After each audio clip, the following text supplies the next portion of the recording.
Olá, sou Rodinei Candeia, procurador de Estado, e vou comentar a decisão do ministro do Supremo Tribunal Federal, Alexandre de Moraes, que impede o presidente Bolsonaro de revogar as medidas de isolamento dos governadores e prefeitos. Ela foi proferida em ação que a OAB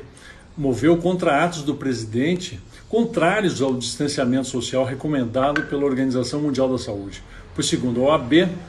são as autoridades locais e regionais que têm condições de fazer um diagnóstico em torno do avanço da doença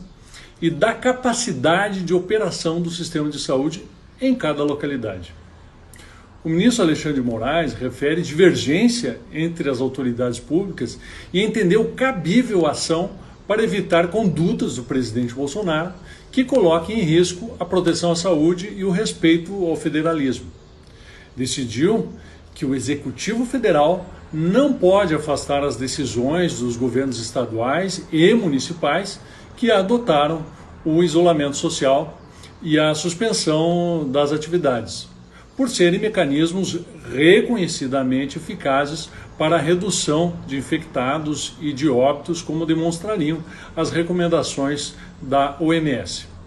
Então ele concedeu a medida cautelar para reconhecer e assegurar a competência concorrente dos governos estaduais e distrital e suplementar dos governos municipais, cada qual no exercício de suas atribuições para adoção ou manutenção de medidas restritivas durante a pandemia,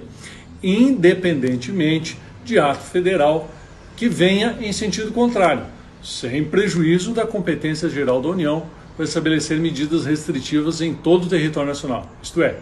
desde que sejam mais graves e não contrariem a OMS. Inicialmente, e afora o mérito da questão em si, tenho que destacar que a OAB, tão omissa na defesa dos interesses brasileiros nos últimos anos, mostra-se especialmente diligente e atuante contra o atual presidente da República.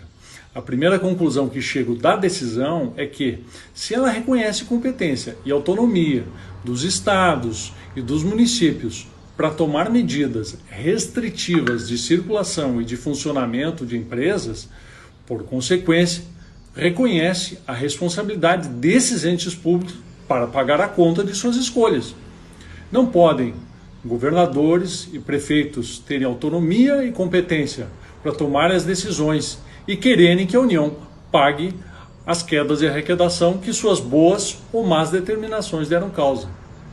Com grandes poderes, vem grandes responsabilidades, já dizia o tio Ben. Sobre a decisão do ministro Alexandre de Moraes, basicamente,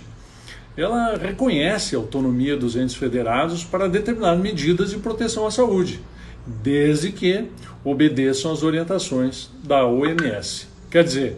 ele elevou a OMS a supremo órgão de saúde brasileiro, com determinações obrigatórias. Nem se refere ao desastre que foi a gestão da OMS sobre essa pandemia, que ajudou o governo chinês a mascarar a gravidade do problema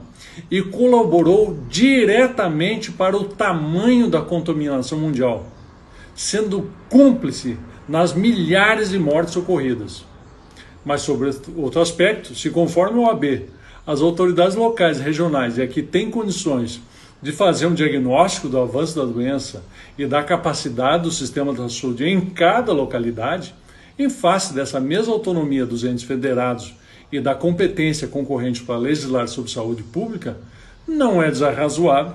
concluir que também pode os prefeitos contrariarem a decisão dos governadores, exatamente no mesmo exercício de sua autonomia e na mesma linha de raciocínio do ministro Alexandre de Moraes.